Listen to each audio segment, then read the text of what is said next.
ഞാൻ മുഖ്യമന്ത്രി സ്ഥാനത്ത് വന്നതിന് ശേഷം 21 വർഷത്തിനിടയിൽ ഏതെങ്കിലും ആദിവാസി സംഘടന മുത്തങ്ങയിൽ കുടിവെട്ടിയിട്ടുണ്ടോ? നിയമവാഴ്ച നടപ്പാക്കാൻ ബാധ്യതയുള്ള ഗവൺമെന്റ് പോലീസ് അവിടെ ഇടപെട്ടത്. അതാണ് ഞാനെന്തോ അക്രമം കാണിച്ചെന്ന് പറയും.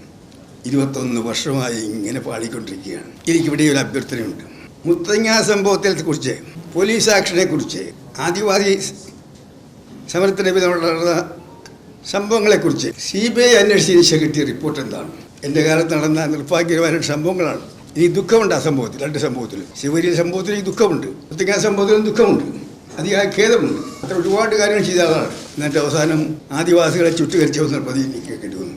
ഞാൻ മുഖ്യമന്ത്രി സ്ഥാനത്ത് പോയിട്ട് 21 വർഷമായി. പിന്നെ മിക്കവാറും ദേശീയ രാഷ്ട്രീയത്തിലായിരുന്നു. മടങ്ങി ഇവിടെ വന്നെങ്കിലും ഞാനിപ്പോൾ ആക്റ്റീവല്ല, റിട്ടയർഡല്ല. ഭരിക്കുന്നത് കോൺഗ്രസ്സുകാരനായിട്ട് ഭരിക്കണമെന്നുണ്ട്. മുഖ്യമന്ത്രിയുടെ വിമർശനങ്ങൾക്ക് മറുപടിയുമായി മുതിർന്ന കോൺഗ്രസ് നേതാവും മുൻ മുഖ്യമന്ത്രിയുമായ AK ആന്റണി 21 വർഷം മുമ്പ് കേരള രാഷ്ട്രീയത്തിൽ നിന്ന് പിൻവാങ്ങിയതാണെന്നും ഇങ്ങനെ ഒരു കൂടിക്കാഴ്ച പ്രതീക്ഷിച്ചതല്ലെന്നും ഏകപക്ഷീയമായ ആക്രമണം നേരിട്ടപ്പോൾ പ്രതികരിക്കണമെന്ന് തോന്നിയെന്നും AK ആന്റണി വാർത്താസമ്മേളനത്തിൽ പറഞ്ഞു. ജീവിച്ചിരുന്നാൽ നിയമസഭാ തെരഞ്ഞെടുപ്പ് കഴിഞ്ഞ് മറുപടി പറയാമെന്നാണ് കരുതിയത്. എന്നാൽ ഇപ്പോൾ മറുപടി പറയേണ്ടി വന്നുവെന്നും അദ്ദേഹം ചൂണ്ടിക്കാട്ടി. മുത്തങ്ങ സംഭവത്തിൽ അതിയായ ഖേദമുണ്ടെന്നും ആദിവാസികളെ ചുട്ടുകരിച്ചെന്ന് എല്ലാവരും പഴിച്ചുവെന്നും മാറാട് സംഭവത്തിലും ദുഃഖമുണ്ടെന്നും AK ആന്റണി വാർത്താസമ്മേളനത്തിൽ പറഞ്ഞു. മരിക്കുമ്പോൾ തനിക്ക് കോൺഗ്രസുകാരനായി തന്നെ മരിക്കണമെന്നും അദ്ദേഹം കൂട്ടിച്ചേർത്തു. ശിവഗിരിയിലെ സ്വാമിമാർ രണ്ട് ചേരിയായി തിരിച്ച് ഒരു വിഭാഗത്തിന് ഭൂരിപക്ഷം കിട്ടിയപ്പോൾ ജയിച്ചവരെ അധികാരം ഏൽപ്പിക്കാൻ മറുഭാഗം മടിച്ചപ്പോൾ ജയിച്ചവർ കോടതിയെ സമീപിച്ചപ്പോൾ കീഴ്ക്കോടതി മുതൽ ഹൈക്കോടതി വരെ പോയി കഴിഞ്ഞപ്പോൾ അവസാനം ഗവൺമെൻറ്റിനെ കോടതി ഡയറക്ഷനായി വന്നപ്പോഴാണ് നിയമവാഴ്ച നടപ്പാക്കാൻ ബാധ്യതയുള്ള ഗവൺമെൻറ് പോലീസ് അവിടെ ഇടപെട്ടത്. അതാണ് ഞാനെന്തോ അക്രമം കാണിച്ചെന്ന് പറയും. 21 വർഷമായി ഇങ്ങനെ പാടിക്കൊണ്ടിരിക്കുകയാണ്. ഞാൻ കേരളത്തിൽ നിന്ന് പോവുകയും ചെയ്തു. പിന്നെ ആരും പറയാനുമില്ല. ഇന്നലെ തന്നെ പറഞ്ഞിട്ടുണ്ട്. പക്ഷെ സംഭവിച്ച് ഞാൻ പറഞ്ഞതാണ്. ഇങ്ങനൊരു അഭ്യർത്ഥന മാത്രമേ ഈ ഗവൺമെൻറ്റിനോടുള്ളൂ. മുഖ്യമന്ത്രിയോടും ഈ ഗവൺമെൻറ് ഒരു അഭ്യർത്ഥന മാത്രമേ ഉള്ളൂ. ശിവഗിരി സംഭവം എല്ലാം കഴിഞ്ഞ് ഞാൻ മുഖ്യമന്ത്രി സ്ഥാനം രാജിവെച്ച് 96 നടന്ന ഇലക്ഷനിൽ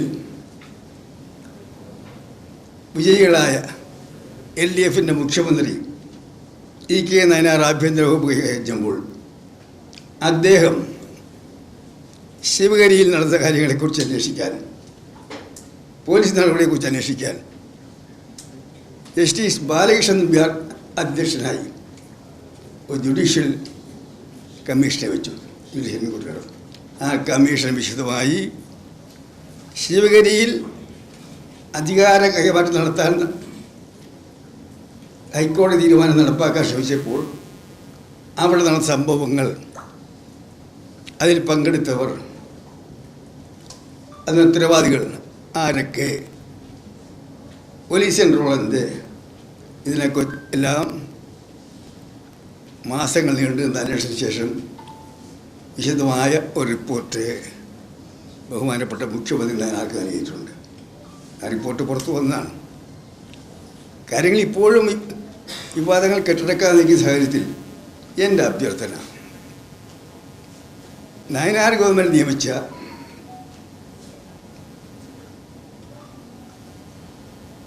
ജസ്റ്റിസ് ബാലകൃഷ്ണൻ നമ്പ്യാരുടെ ജുഡീഷ്യൽ കമ്മിറ്റിയുടെ റിപ്പോർട്ട് വീണ്ടും പരസ്യപ്പെടുത്തണം. ജനങ്ങൾ അറിയട്ടെ സത്യം, അവിടെ എന്താണ് സംഭവിച്ചത്. ഇന്നലെ LDF അംഗങ്ങൾ അസംബ്ലിയിൽ പ്രസംഗിച്ചതുപോലാണോ അതോ മറിച്ചാണോ സംഭവിച്ചത്? ആ റിപ്പോർട്ട് ഗവൺമെൻറ് കയ്യിലാണ്, എൻ്റെ കയ്യിലല്ല, ഈ ഗവൺമെൻറ്റിൻ്റെ കയ്യിലാണ്. ആ റിപ്പോർട്ട് ഒന്നുകൂടെ പ്രസിദ്ധീകരിക്കുക. സത്യാന്വേഷികളാകാൻ ആഗ്രഹിക്കുന്ന മാധ്യമപ്രവർത്തകർ ആ റിപ്പോർട്ട് പരിശോധിക്കുക, ആ റിപ്പോർട്ടിന് വിശദാംശങ്ങൾ പുറത്തുവിടുക എന്നാണ് എനിക്ക് അഭ്യർത്ഥിയാണ്. രണ്ടാമത്തെ സംഭവം മുത്തങ്ങ സംഭവമാണ്. എൻ്റെ കാലത്ത് നടന്ന നിർഭാഗ്യകരമായ സംഭവങ്ങളാണ്. ഇനി ദുഃഖമുണ്ട് ആ സംഭവത്തിൽ, രണ്ട് സംഭവത്തിലും. ശിവഗിരി സംഭവത്തിൽ ഈ ദുഃഖമുണ്ട്, മുത്തങ്ങ സംഭവത്തിലും ദുഃഖമുണ്ട്, അതിയായ ഖേദമുണ്ട്. 2001 ഞാൻ മുഖ്യമന്ത്രിയായി വീണ്ടും തിരിച്ചു വന്നപ്പോൾ പിന്നെ ശാശ്വതാനന്ദ സ്വാമി എന്നോട് പറഞ്ഞു അതിനെ കഴിഞ്ഞു മുഖ്യമന്ത്രി വീണ്ടും ശിവരിലേക്ക് വരണമെന്ന് പറഞ്ഞു. അദ്ദേഹത്തിന് എന്നെ വിളിച്ചോട്ട് പോയി. യോഗത്തിൽ ഉദ്ഘാടന യോഗത്തിൽ പ്രസംഗത്തിൽ ഞാൻ പറഞ്ഞു, കാര്യങ്ങൾ എന്തായാലും എൻ്റെ കാലത്ത് ഇങ്ങനൊരു സംഭവം ഉണ്ടായാലും എനിക്ക് ഖേദമുണ്ട്. ഞാൻ പറയുകയും ചെയ്തു, ഖേദം പ്രകടിപ്പിക്കുകയും ചെയ്തു. രണ്ടാമത്താണ് മുത്തങ്ങ സംഭവം. അതും ഇന്നലെ പ്രാവശ്യു. മുത്തങ്ങ സംഭവം കഴിഞ്ഞിട്ട് അന്നത്തെ പ്രതിപക്ഷ നേതാവ് ഞാൻ ബഹുമാനിക്കുന്ന ആളാണ്, പക്ഷേ അദ്ദേഹം ചിലപ്പോഴൊക്കെ നല്ല കല്ലെടുത്തോടെ പറയും. അദ്ദേഹം പറഞ്ഞു, അസംബ്ലിയിൽ പ്രസംഗിച്ചതാണ്, AK ആന്റണിയുടെ പോലീസ് പഞ്ചസാരയും മണ്ണെണ്ണയും ചേർത്ത് ചുട്ടുകരിച്ചു 10-ലേറെ ആദിവാസികളെ. അവിടെ എന്താ സംഭവിച്ചത്? ആദിവാസികൾ കേരളത്തിൽ ഏറ്റവും കൂടുതൽ ഭൂമി കൊടുത്ത ഞാൻ നേതൃത്വമാണ്. കണ്ണൂർ ജില്ലയിലെ ആലക്കോട് എസ്റ്റേറ്റ് ഉൾപ്പെടെ, വയനാട്ടിലെ സുഗന്ധഗിരി ഉൾപ്പെടെ, പേരാമ്പ്ര എസ്റ്റേറ്റ് ഉൾപ്പെടെ, മലപ്പുറത്ത്, പാലക്കാട്, തൃശ്ശൂർ, ഇടുക്കി, ഇതിൻ്റെ കൂടെ ഫാമിംഗ് കോർപ്പറേഷൻ്റെ കീഴിലുള്ള ആറളം ഫാം പ്രധാനമന്ത്രി വാജ്പേയിയോട് അഭ്യർത്ഥിച്ചിട്ട് കേരള ഗവൺമെൻറ് പണം കൊടുത്ത് മേടിച്ച് അതും ആദിവാസികൾ കൊടുക്കാൻ വേണ്ടിയിട്ടാണ്. ഇപ്പോൾ ആ ഫാമിൻ്റെ സ്ഥിതി എനിക്കറിയത്തില്ല. ഇടുക്കി ജില്ലയിലെ, പാലക്കാട് ജില്ലയിലെ അട്ടപ്പാടിയിൽ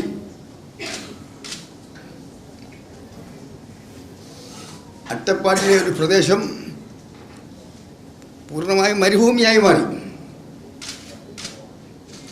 ആ മരുഭൂമിയിൽ ജപ്പാനിൻ്റെ സഹായത്തോടുകൂടി അഹാഷ് എന്നൊരു പദ്ധതി രൂപീകരിച്ച് ഞാനതിന് തറക്കല്ലിട്ടു. ഞാൻ 3ാമത് മുഖ്യമന്ത്രി ആയപ്പോൾ പ്രസിഡന്റ് അബ്ദുൽ കലാമിനെ വിളിച്ച് ഉദ്ഘാടനം ചെയ്യിച്ചു. അതോടുകൂടി ആ പ്രദേശമൊക്കെ ആ തരിശുഭൂമിയിൽ നല്ല കൃഷി, അത്ര ഒരുപാട് കാര്യങ്ങൾ ചെയ്ത ആളാണ്. എന്നിട്ട് അവസാനം ആദിവാസികളെ ചുട്ടുകരിച്ച വന്ന പ്രതി എനിക്ക് കേൾക്കേണ്ടി വന്നു. എന്താണ് അവിടെ സംഭവിച്ചത്? മുത്തങ്ങ ദേശീയ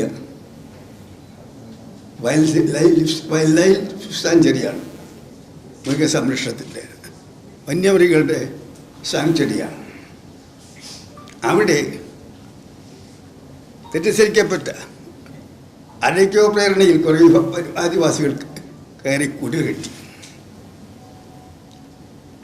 മാധ്യമ സുഹൃത്തുക്കളെ ഞാൻ പറയുകയാണ്, നിങ്ങൾ പഴയ അന്നത്തെ വയനാട് ഏഷ്യൻ മാധ്യമങ്ങൾ നോക്കണം.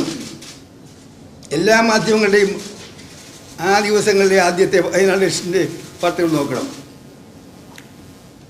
അവിടെ മുത്തങ്ങയിൽ ആദിവാസികൾ ആദ്യം കയറി കുള്ളികെട്ടിയപ്പോൾ വയനാട്ടിലെ എല്ലാ രാഷ്ട്രീയ പാർട്ടികളും, എല്ലാ കർഷക സംഘടനകളും, എല്ലാ മാധ്യമങ്ങളും, ഞാൻ ആവർത്തിച്ച് പറയുകയാണ്, എല്ലാ മാധ്യമങ്ങളും വയനാട് ഏഷ്യൻ പത്രം അവരെ ഇറക്കി വിടണമെന്നാണ് പറയുന്നത്. പക്ഷേ പോലീസ് ആക്ഷൻ കഴിഞ്ഞപ്പോൾ മാധ്യമങ്ങളെല്ലാം മാറി, രാഷ്ട്രീയ പാർട്ടികളിൽ കുറേ ആൾക്കാർ മാറി. അവിടെ സംഘർഷമുണ്ടായി, പോലീസുമായി ഏറ്റുമുട്ടി, ഒരു ആദിവാസിയും ഒരു പോലീസുകാരനും മരിച്ചു. ഡൽഹിയിൽ നിന്ന് വരെ ആൾക്കാർ ഓടി അവിടെ വന്നു. അവരുടെ പലരുടെ നിർദ്ദേശം മാനിച്ചുകൊണ്ട് ഞാൻ ആ സംഭവം രക്ഷിക്കാൻ അന്ന് കേന്ദ്രത്തിൽ വാജ്പേയി ഭരിക്കുന്നു, കോൺഗ്രസ് അല്ല, CBI എൻക്വയറി വിട്ടു. എനിക്കിവിടെ ഒരു അഭ്യർത്ഥനയുണ്ട്. മുത്തങ്ങ സംഭവത്തെ കുറിച്ച്, പോലീസ് ആക്ഷനെ കുറിച്ച്, ആദിവാസി സമരത്തിന് നടന്ന സംഭവങ്ങളെക്കുറിച്ച് CBI അന്വേഷിച്ചതിന് ശേഷം കിട്ടിയ റിപ്പോർട്ട് എന്താണ്? അതിലാരെയാണ് കുറ്റപ്പെടുത്തത്? ആർക്കെതിരെയാണ് നടപടി ആവശ്യിച്ചത്? ആ റിപ്പോർട്ടും ഈ ഗവൺമെൻറ്റിൻ്റെ കയ്യിലുണ്ട്. ആ റിപ്പോർട്ടൊന്ന് പ്രസിദ്ധീകരിക്കുക, ജനങ്ങൾ അറിയട്ടെ. അവസാനമായ ഒരു കാര്യം, ഞാൻ 2004 കേരള മുഖ്യമന്ത്രി സ്ഥാനം ചോദിച്ചല്ലോ, 21 വർഷമായല്ലോ. അതിനുശേഷം എത്ര ഗവൺമെൻറ് മാറി മാറി വന്നു. ആദ്യം UDF ഗവൺമെൻറ്, ആദ്യം മുതലേ മുത്തങ്ങയിൽ പറ്റില്ല, മുത്തങ്ങ വന്യമൃഗ സങ്കേതം നിലപാടാണ്. അതുകൊണ്ട് UDF-നെ കുറ്റപ്പെടുത്താൻ സാധ്യമല്ല. അതിനുശേഷമുള്ള 15 വർഷക്കാലം VS അച്യുതാനന്ദൻ്റെയും പിണറായി വിജയൻ്റെയും ഗവൺമെൻറ്റുകളാണ്. അവരുടെ കാലത്ത് അന്ന് വന്യമൃഗ സങ്കേതത്തിൽ കയറിയ ആദിവാസികളെ ഞാൻ ഇറക്കി വിട്ടെങ്കിൽ അതിന് കാരണമുണ്ട്. അന്ന് ആദിവാസികളെ ഇറക്കി വിടണമെന്ന് ആവശ്യപ്പെട്ടുകൊണ്ട് 3 പ്രാവശ്യം കേന്ദ്രത്തിൽ നിന്നും എൻവയോൺമെൻറ്റ് മിനിസ്ട്രി കത്ത് കേരള ഗവൺമെൻറ്റിന്. ഇത് തെറ്റാണ് നിങ്ങൾ കാണിക്കുന്നത്. നാഷണൽ വൈൽഡ് ലൈഫ് സാങ്ച്വറിയിൽ ഈ കയ്യേറ്റം അനുവദിക്കാൻ പാടില്ല. അവർ താക്കീത് കൊണ്ട് വന്നതിന് ശേഷമാണ് ആക്ഷൻ ഉണ്ടായത്. അതിനെല്ലാം കുറിച്ച് CBI അന്വേഷണം വന്നു. ആ റിപ്പോർട്ട് ഗവൺമെൻറ് കയ്യിലുണ്ട്. അതൊന്നും പ്രസിദ്ധീകരിക്കാൻ പാടില്ല. ഞാൻ മുഖ്യമന്ത്രി സ്ഥാനത്ത് പോയിട്ട് 21 വർഷമായി. പിന്നെ മിക്കവാറും ദേശീയ രാഷ്ട്രീയത്തിലായിരുന്നു. മടങ്ങി ഇവിടെ വന്നെങ്കിലും ഞാനിപ്പോൾ ആക്റ്റീവല്ല, റിട്ടയറല്ല. ആക്റ്റീവല്ല, റിട്ടയറുമല്ല. റിട്ടയർ ചെയ്യാൻ മരണം വരെ റിട്ടയർ ചെയ്തിട്ടില്ല. കാരണം ഭരിക്കുന്നത് കോൺഗ്രസ്സുകാരനായിട്ട് ഭരിക്കണമെന്നുണ്ട്.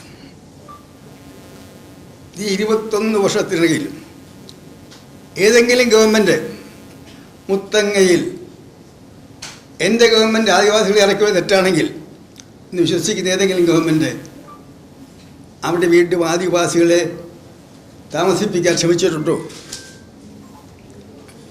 അതിൻ്റെ ഭൂമി കൊടുക്കാൻ ശ്രമിച്ചിട്ടുണ്ടോ? കുടിൽ കെട്ടിക്കാൻ ശ്രമിച്ചിട്ടുണ്ടോ? സാധ്യമല്ല. കാരണം അത് നാഷണൽ വൈൽഡ് ലൈഫ് സാങ്ച്വറിയാണ്. ഇല്ലേ വസ്തുത? അത് ഗവൺമെൻറ്റിൻ്റെ ഭാഗം. ഈ അച്യുതാനന്ദൻ ശ്രമിച്ചിട്ടില്ല, നേരെ ശ്രമിച്ചിട്ടില്ല. 15 വർഷത്തിനുള്ളിൽ LDF-ൻ്റെ ഭരണം അവർ അവിടെ ആദിവാസികളെ പുനരധിവസിപ്പിക്കാനോ കുടിൽ കെട്ടാനോ അനുവദിച്ചിട്ടില്ല. എനിക്ക് മാത്രം വഴി. പക്ഷെ അവർ 15 വർഷം വെച്ചിട്ടും അവർ ആദിവാസികളെ കൊണ്ടുപോയിട്ടില്ല ഇവിടെ. മറ്റൊന്ന്,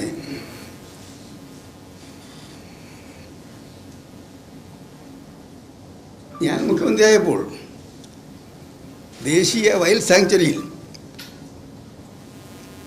കുടിൽ കെട്ടി, അവിടെ കുടിൽ കെട്ടാൻ വയ്യാത്ത കുടി വെട്ടി ആദിവാസികളുണ്ടല്ലോ.